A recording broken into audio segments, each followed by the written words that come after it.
who's down in who Newville were making their list, but some didn't know Walmart has the best brands for their gifts. What about toys? Do they have brands kids have been wanting all year? Yep, Barbie, Tony's, and Lego. Gifts that will make them all cheer. Do you mean they have all the brands I adore? They have Nintendo, Nespresso, Apple, and more. What about... So the Who answered questions from friends till they were blue. Each one listened and shouted, from Walmart? Who knew? Shop gifts from top brands for everyone on your list in the Walmart app. Welcome to Fine Tuning with Drew Taylor, your one-stop shop when it comes to animation news and commentary.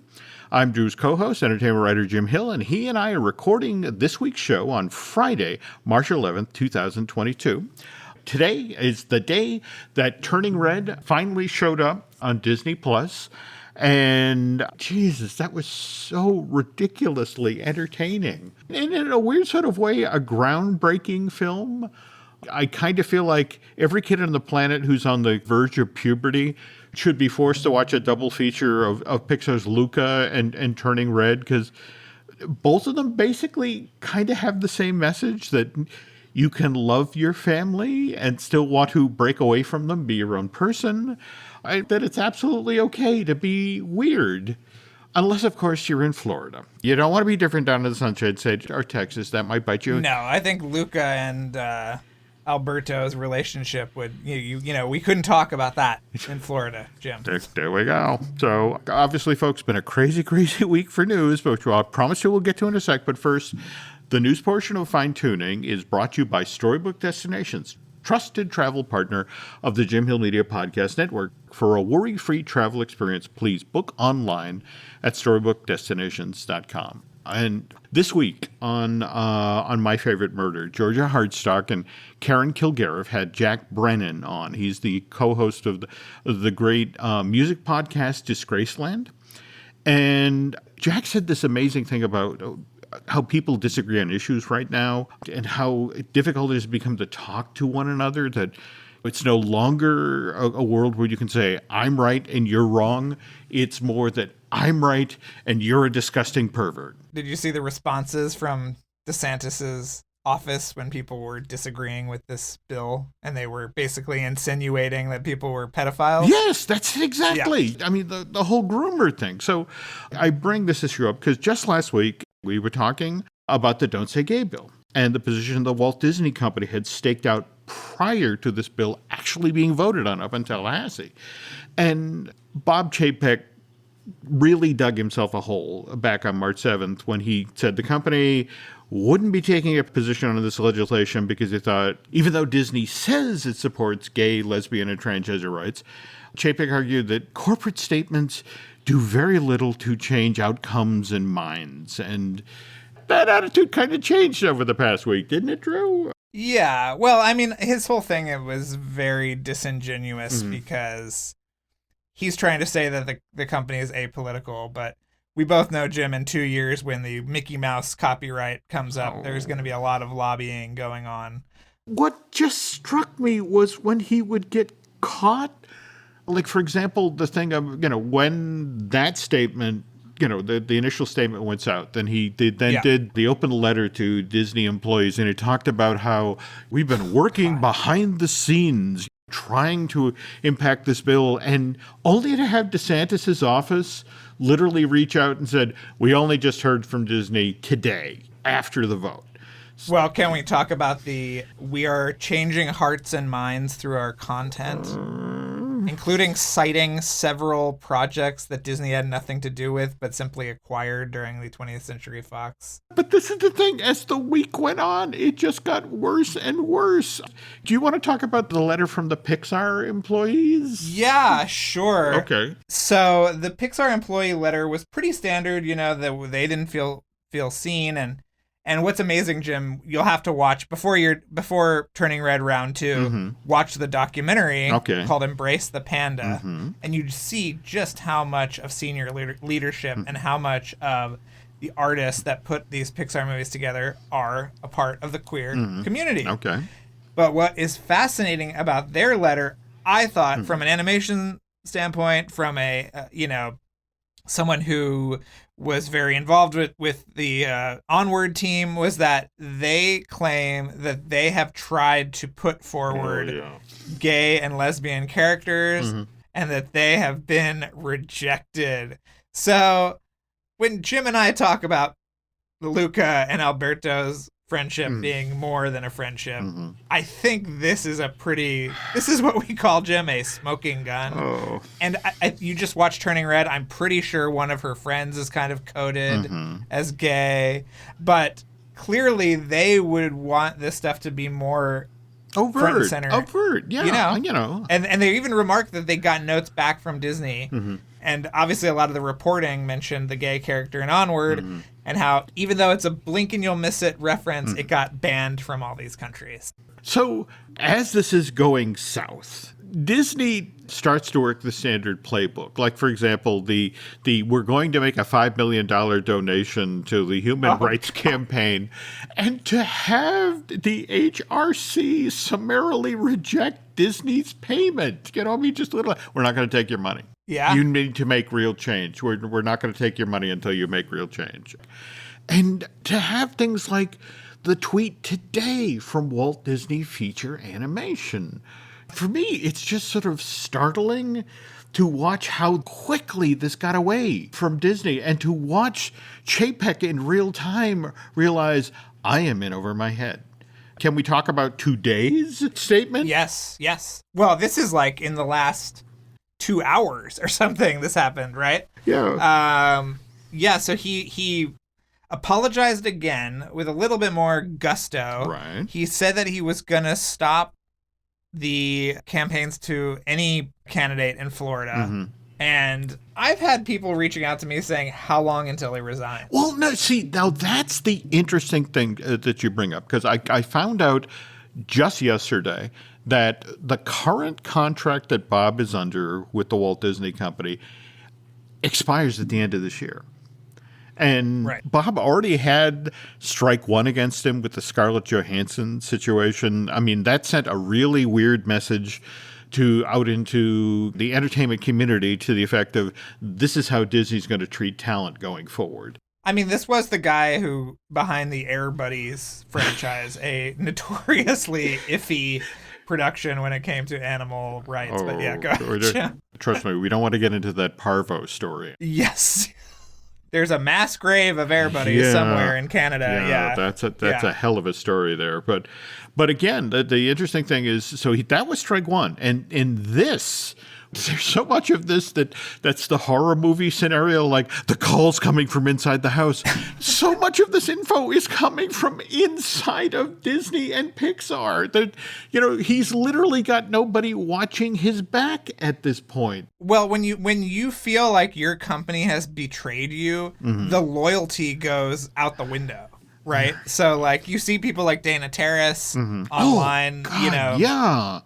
And that heartbreaking video that she posted, it's really crazy. But the thing right now is the ball is rolling downhill, and he's getting hit from directions that honestly shouldn't be part of the narrative. But, for example, did you see the story in the Los Angeles Times about how he just purchased the $12 million home? Yeah. Just pointing out that he's Disney's CEO and he was previously living in a $5 million home. But now, because, he's the head of the Mouse House, he needs a $12 million home. And it was just the notion of, wow. No one will be surprised that this house is uglier than a dog rubbing its ass on the carpet. And it's in the same community as the $5 million home, which is just this totally bland community. It's like it's like a cult compound, but for extremely boring people. You and I both know the secondary narrative is, look at this idiot. In the middle of this crisis, everything that's going on, he's buying a $12 million home. Doesn't he know his career is hanging by a thread? And it's just sort of, that's the thing. When LA turns on you like this, what do you do? How quickly will Bob Chapek be going to spend time with his family? Right. He's going to go to a nice farm upstate, Jim. There we go. There's a lot of other bald, boring CEOs up there, and he'll have a great time. Now, you were talking about the Pixar story, about the idea of showing affection between same-sex couples, that sort of thing, just like it is in the real world. And that stuff had to get pared down, but that wasn't all. I mean, it's not like, okay, it's March of 2020. This is when we start doing bad things to Pixar films, making them edit. A lot of this happened on Bob Iger's watch. But yes. Do you see word one of that? No, I mean, people have been asking me about that this week, Jim, and I have just been saying that I think that Iger has a lot of the same negative qualities as Chapek, but I think Iger at least presented a kind of moral compass that Chapek is totally lacking, and I think that Iger would have at least said something about these laws. I also think Iger is not as openly kind of like bloodthirsty when it comes to money, like we've seen. I mean, Chapek has just dinged everybody who has any interaction with this company, whether it's charging $11 to skip the line for Remy or all of these things, and it's just so apparent that he's only interested in money that I feel like Iger frequently spoke out about things that he thought were sort of social injustices, and Chapek's whole attitude has just really made a lot of people mad. And I think that's why you're seeing this come out on his watch, even if these things have nothing to do with him originating them, like you said. So that's my read on it, but you might have a different opinion. Now, we were talking about Mr. Chapek and the shareholders meeting, and we got the standard stuff that, normally the shareholders meetings, that they showcase what's coming down the line.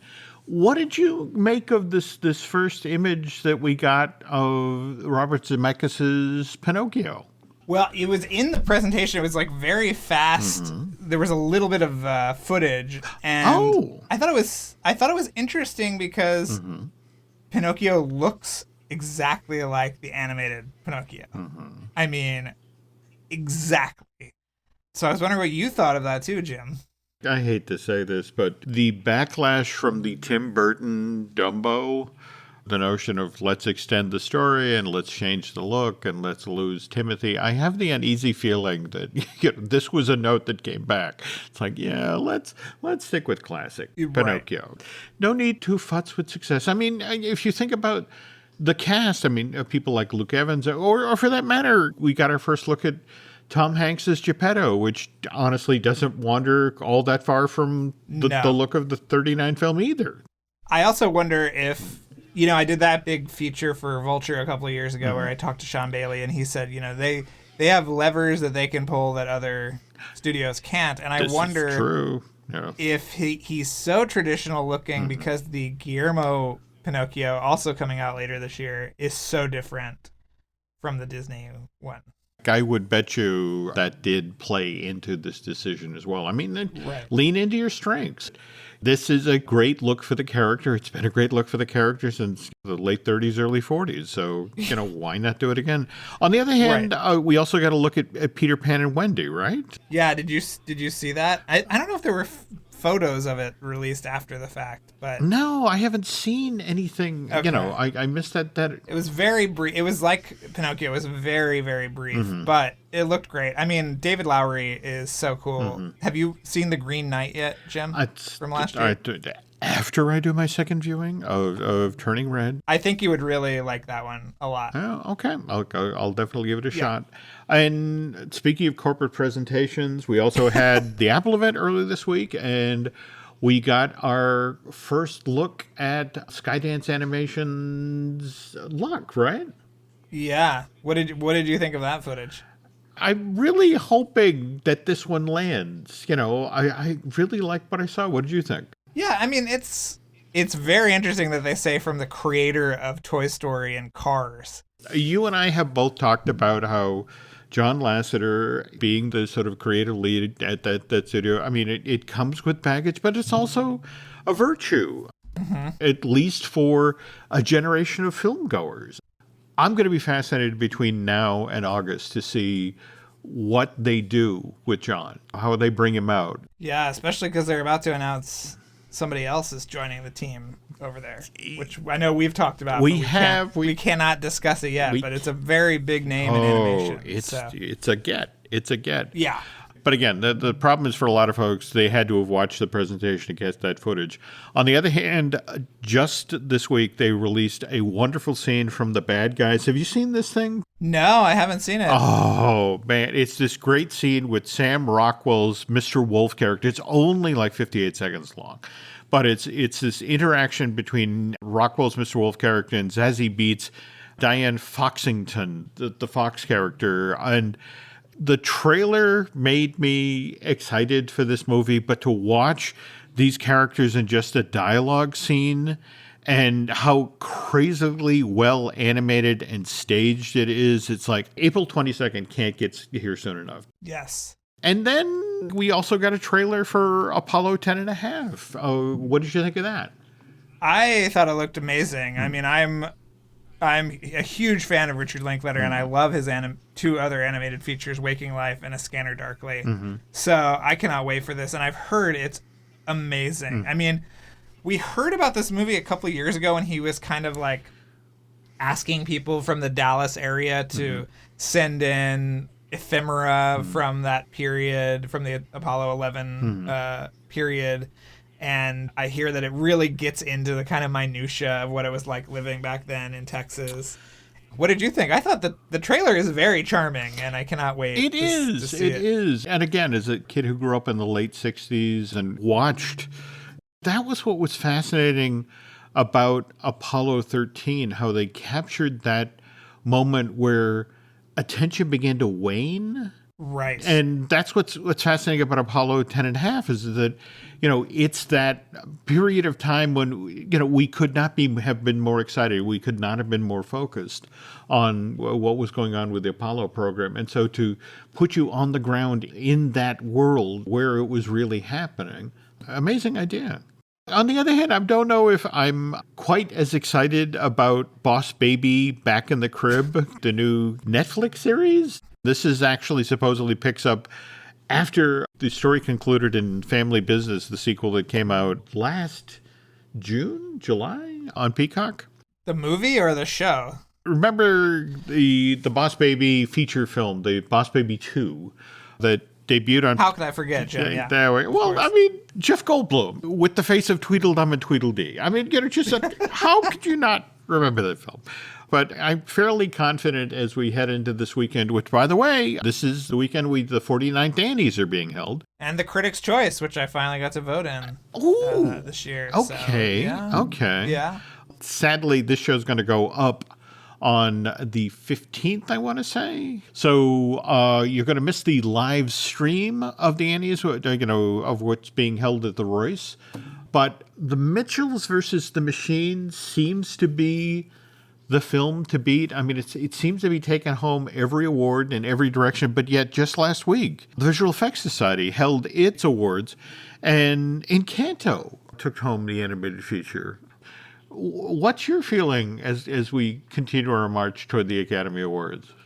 I mean, Mitchell's versus the Machines has really been campaigning their little hearts out, Jim. I mean, you remember when I did that Q&A, that felt like that was 10 months ago, and they are doing them all the time. So, I mean, if they lose, they have put up a gallant fight. I think Encanto just has seized the popular imagination in a really profound way. I mean, you saw that sizzle that they put up after the investors call of just sort of like Encanto captures the world, which featured our buddy Josh Gad dancing on a late night talk show to We Don't Talk About Bruno. But, I mean, Encanto Mania has hit the woods of New Hampshire, I'm sure, by now. Oh, it gets it. The cows down the street just can't get enough of it. But at the same time, what's fascinating about Mitchell's versus the Machine, if you're paying attention to what's going on in the animation sphere, and again, remember, it's the animators that are going to vote for this category. By the way, I'm offering this up because you, of all people, should start going in there to see what's going on. Titmouse, the animation studio, has a careers page, and they're talking up the various projects that they're actually looking for board artists. And listen to this. Okay, Titmouse LA is looking for a storyboard revisionist for an adult adventure comedy show. Style is kind of like Mitchell's versus the Machines, but in 2D animation. It's like Mitchell's versus the Machine is so popular in the animation sphere. It's now a style. Yeah, it's an HR tactic. Talk about Mitchell's versus the Machines. Just the notion that it's shorthand for like, right. It's like, okay, this is what we kind of want, that Mitchell's versus the Machine feel. It kind of reminds me of the early 2000s where the secret handshake among filmmakers was, what's your favorite movie of the last 5 years? And it's like, oh, well, obviously, it's Brad Bird's The Iron Giant. And it's like, okay, you're a member of the club. We have a common love. We have a common language for film. We're going to get along great. This appears to be happening with Mitchell's versus the Machine. So I still want Luca to win, but because I think it's a wonderful film. But at the same time, I also think Turning Red is a wonderful film, which, by the way, folks, when we get back from this break, Drew's going to share even more stories about this Domi-Shi film. The family that vacations together stays together. At least, that was the plan. Except now, the dastardly desk clerk is saying he can't confirm your connecting rooms. Wait, what? That's right, ma'am. You have rooms 201 and 709. No, we cannot be 5 floors away from our kids. The doors have double locks. They'll be fine. When you want connecting rooms confirmed before you arrive, it matters where you stay. Welcome to Hilton. I see your connecting rooms are already confirmed. Hilton, for this day. Every story you love, every invention that moves you, every idea you wished was yours, all began as nothing. Just a blank page with a blinking cursor, asking a simple question. What do you see? Great ideas start on Mac. Find out more on apple.com/Mac. A couple other things before we get to talking about Turning Red again. Did you see the news about DC League of Super Pets? Yes. Well, it's being bumped back a little bit. Yeah. That's okay. But from May 20th to July 29th, the initial press seemed to suggest that this was COVID related, but from not from the studio side, more concerned about exhibition and kids being able to get back into theaters. Does that sound solid to you, or? They rejiggered the entire DC slate. They did, yeah. Because, Black Adam went to Halloween, and then Aquaman is off the table, and Flash are both off of this year's calendar, so I don't know. I'm sure it's just a strategic thing, although did you see the new little clip with Keanu Reeves as Batman? I did. It has a fun look. It has a fun style, though I'm kind of intrigued by the original plan of this coming out on May 20th when the Teen Titans Go and the DC Superhero Girls Mayhem and the Multiverse thing. That just seems strange to me that you had a DC project coming out into theaters and you had the second DC project coming out 4 days later on DVD, then 4 days after that on Cartoon Network, and then a month after that, it turns up on HBO Max. That's a weird pileup of somewhat DC. Yeah, I mean, think about how they've always had all those shows on CW though that are always conflicting with. Good point. Yeah. Okay. Oh, and this is a carryover from last week's show, folks. We meant to do mention this, but you had found out about the animated Lord of the Rings film, The War of the Rohirrim. Am I saying that right? I don't know. That sounds about right. I'm glad you tried to say it and not me. I can't believe I'm going to have to write this thing for the next 3 years. I'm sorry. That sounds like a car that won't start. Like, Rohirrim. So, but anyway, we've got a release date for that, April 12th, 2024, and this is set 200 years before the trilogy, which isn't the Star Wars... The High Republic. Yes, isn't that the same thing? Set 200? It is. We're all going back, Jim. We're going back. Oh, by the way. Back to the past. I have to ask. Yes. When you went to your press event, did you get the Galaxy's Edge thing? I was gifted a copy of the exclusive press copy of the Halcyon Legacy comic book Am I right that this is the most incomprehensible comic book in the history of man? It's been on my nightstand since, Jim. I mean, we need Dan Z in here to explain it to us. I'm sorry. I read it, and then I thought, okay, clearly this must be anime, and I'm reading it backwards. It's just sort of like, I need to start from the back and go forward, and it makes no sense. But it's all crucial backstory for the Halcyon experience. Right. Did you see the Obi-Wan trailer? I did. And it that looks fun. It does, but it's just at the same time, I love the social media reaction where grown men are weeping. It's just sort of like, all right, I'm happy for you. I really am. But it's just like, really? I saw something that I'm looking forward to seeing, but not something that I believe is going to change my life. I'm looking at these shows now, Jim, and saying, I have to stay up until midnight on a Tuesday night for the next 6 weeks to watch the show. That's what I look at when I see Moon Knight. I think, that looks fun. I'm going to be writing it up until 2 a.m. every night. So anyway. Speaking of write-ups, folks, if you have not seen Drew's piece that he did for the Wrap this week, you've been working on this thing for 9 months, a year? Easy. It's been a while. Been a while. But I would come on the show and I would say, Jim, I got Andrew Stanton, or Jim, I talked to Willem Dafoe, or whatever. So it's an absolutely amazing piece. I love that you got Andrew, for example, to talk about, has he ever shared anything about the sequel? No. We get the first 15 minutes of that movie. I will say that it helps if you've just watched the movie before you listen to this, because, read his pitch, because if you don't remember who Sab Than and all these characters were, the James Purfoy character, it'll be a little foggy. But I just think, the idea that he comes back to Mars, there's a child there, she's missing, Sab Than has been looking for him, the Tharks are in disarray. It's an amazing setup for a movie that we will never see, which is so sad.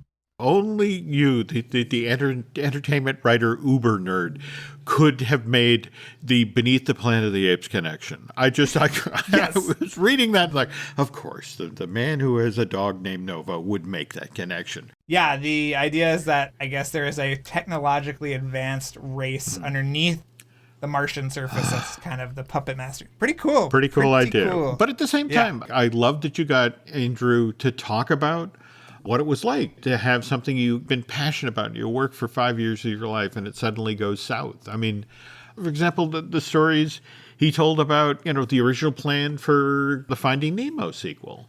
Yeah, well, I was curious and, he was very open. So I said, were you kind of coerced into making Finding Dory? And he said, no, I was going to produce it and write it, but I wasn't going to direct it. And I had been developing it already. But when that happened, I wanted to sort of make a movie with family. And I thought that was very interesting and very honest, and it makes sense. Half the reason you have to read this piece, folks, is the stuff that Andrew Stanton shares, because, you got him to open like a flower. This is not a guarded interview, a guy holding back at all. You get everything out of him. Yeah. And I have probably twice as much stuff that didn't go in. So maybe maybe there will be a book. Yes. Okay. Yeah. All right. But Michael Chabon was really illuminating too. He tells great stories, and he has certain sort of no foibles about having to work with any of these people again. So you get in the room where they decided to lob off Of Mars from the title, and you get someone's initial reaction to that in a very visceral way, and I hope it came to life. The story came to life for everyone. And I love that you put us back in the Rich Ross, M.T. Carney world, because that was such a weird time. As crazy it is right now with Bob Chapek, that time with the studio with Rich Ross and M.T. Carney, that was an interesting time. Yeah, and the other thing that nobody has talked about is that they were actively negotiating for Star Wars during the production of the movie. I love that you teed that up, because I think, again, the whole notion was this was going to be our Star Wars. It's like, no, hang on. We have a Star Wars. It is Star Wars. Yeah. I wouldn't put a conspiracy out there, but I would say that the gusto for John Carter was pretty much lost, I think, when George Lucas and Bob Iger went and sat down in the Brown Derby after the opening of Star Tours in summer of 2011 and started having a chat. But at the same time, one of the things I love is you carved out time in the story to tell the Bob Iger phone call story. The notion of him reaching out to Stanton, and it's like, it's okay, not your fault. Yeah. This happens. In fact, that to me was one of the more fascinating moments of the Bob Iger reign at Disney when it was like Monday, Tuesday of... I think it might have been an earnings call or something. Yeah. And just he took responsibility, right? Yeah. I mean, to the effect of, that normally, again, the director goes down and it's like, and he was like, no, in this business, you take big swings and sometimes you miss. And it was strangely adult for that town. Yes. Chapek would have just, I don't know, punched himself in the face and fallen into a ditch or something afterwards. I'm not sure what he would have done. Anyway, back to Pixar and of course back to Turning Red. And when you and I were initially talking about this, when you got to see it weeks ago, and some of your headlines about this being the horniest Pixar film ever, but the thing it does, it gets the real awkwardness of little girls. Well, not little girls. They're girls on the edge of puberty. Yes. But that's the thing. They're so real. Yeah, I didn't mean it as horny, like in a bad... I just think it was a very honest portrayal of, like, feminine lust. Oh, no, absolutely. In fact, I was mentioning that I waited to open my copy of The Art of Pixar's Turning Red. Again, I followed Drew's orders. I didn't open it till after I saw the movie. Yes. And I love that halfway through this, there is May's sketchbook. I love that. You get to see all of her fantasy drawings for the clerk up the street. Do you want to talk about that Cinema Blend review? Oh, yeah.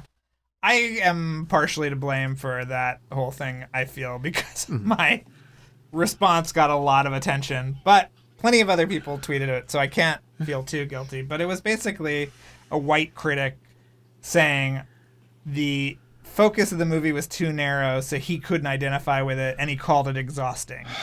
And the review was really bad. Reading that review, I don't understand what film he saw. I don't understand how you could walk away from watching Turning Red and have that reaction. There's no way you could have been in the same theater and seen the same thing.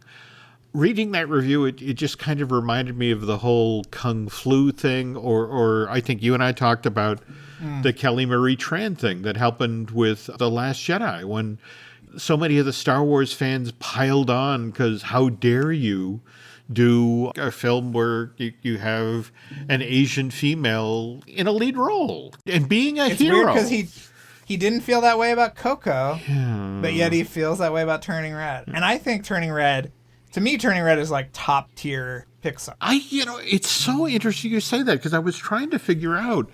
I'm honestly going to have to think about this, but I would say at the very least it's top 10. And like I said, I want to circle back and watch it again, but I might even consider top 5. And I was already trying to figure out if I'm reordering things, where does Luca fit in? Because I think that... Luca's amazing too. Yeah, And I've heard so many great things about Lightyear. Obviously, we're very excited about that. I already have my Band-Aids with the characters on them, Jim. So. I did not know they were out there. Okay, cool. You should obviously watch this documentary, too, for more insight into the making of Turning Red.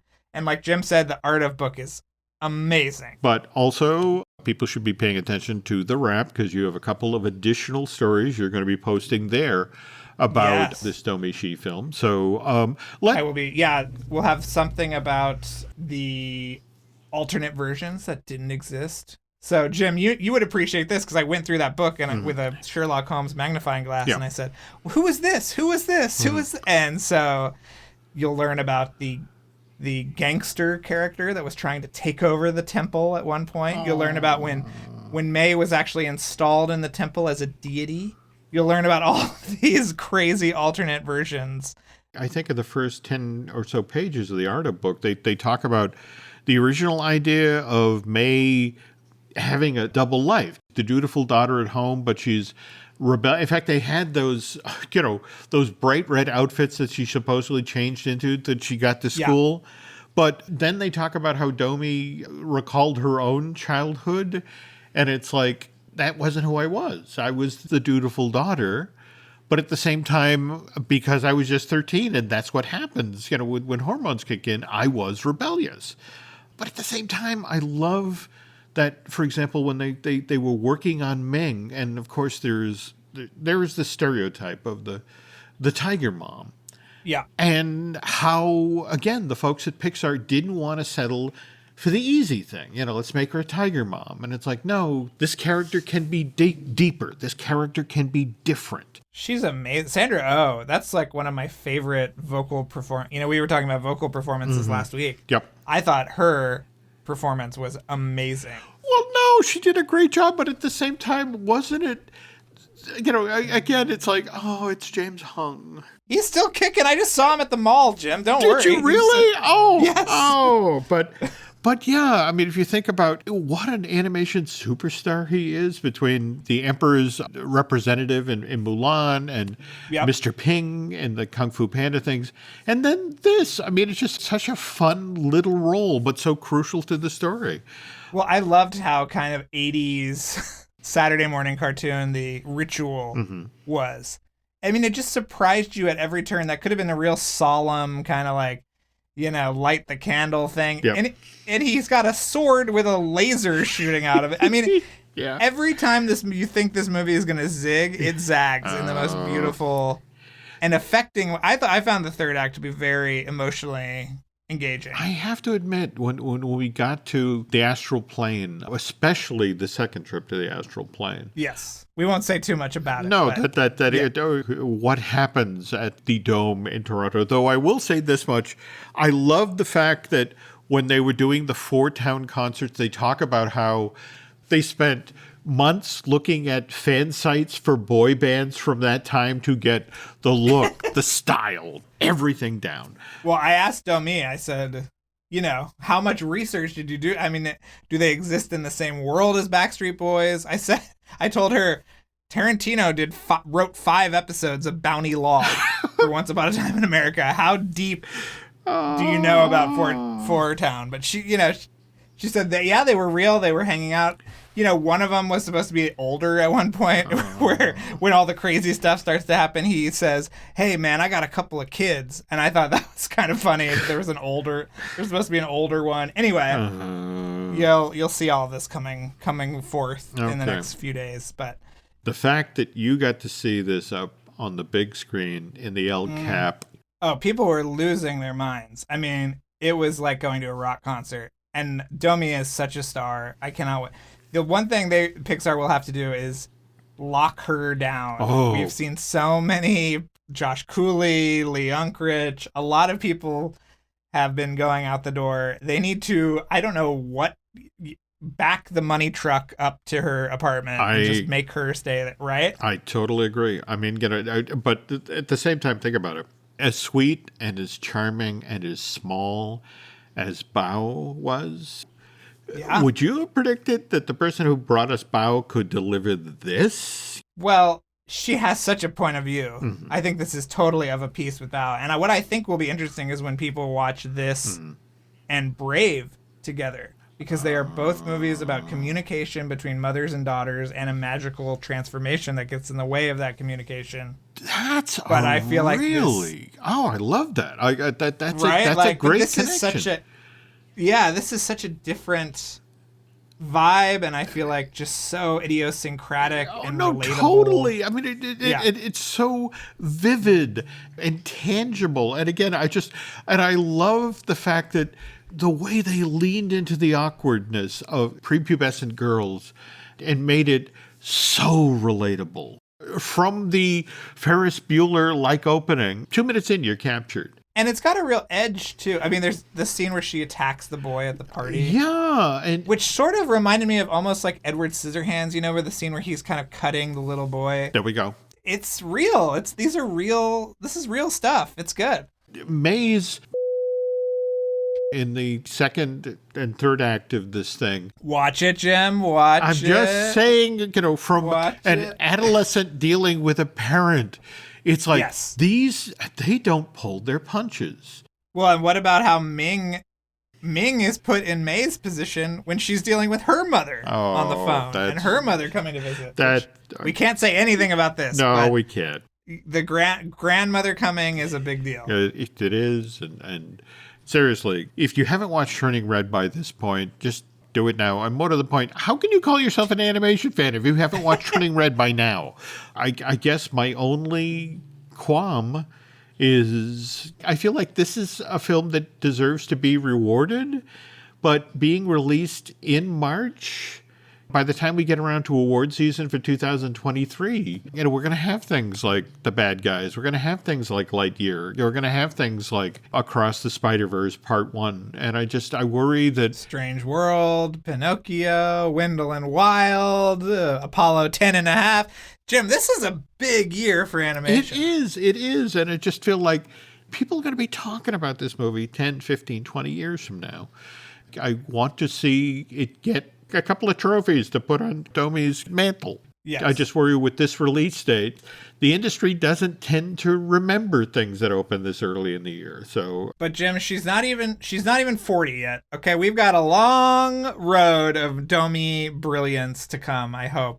How many people fit in the El Capitan? 1,800 people got to see this? Well, they're showing it all week, I think, and they're also doing really fun at-home packages that you can come and you'll get a pin and popcorn and all that fun stuff. So you can actually have the El Cap experience at home, too, if you want. Okay. Just go to the theater and pick up this pack. Okay. They're giving away the little marquee pins, which are always so hard to find after the fact.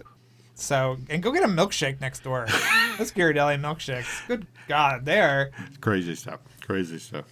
Oh, they're good. Okay, and speaking of other things that are good, seriously, folks, if you are not listening to Light the Fuse, you get interviews you don't get anywhere on Light the Fuse. So what do we got this week? We're still doing our sort of cinematography breakdown of the series, which people are actually really enjoying, so I'm glad about that. And then I think we're going to do some kind of bonus super episodes where we'll put together a few episodes that we've had sort of broken up over the few weeks. Excellent and idea. give that to you as one big lump sum. So maybe if you're going on spring break or something, or on a big car trip, you can listen to all of that at once. So I'll get you that stuff next week. But we're having a little break right now because we've got Top Gun Maverick coming up and we're trying to figure that out. So don't worry, Light the Fuse, Light the Fuselage will be coming strong for Top Gun Maverick. Cool. Okay.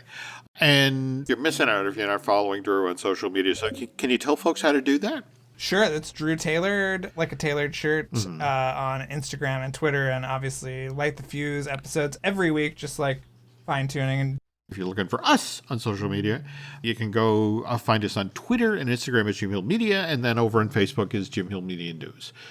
That's going to do it for this week, folks. Thanks for listening, and Drew and I will be back soon.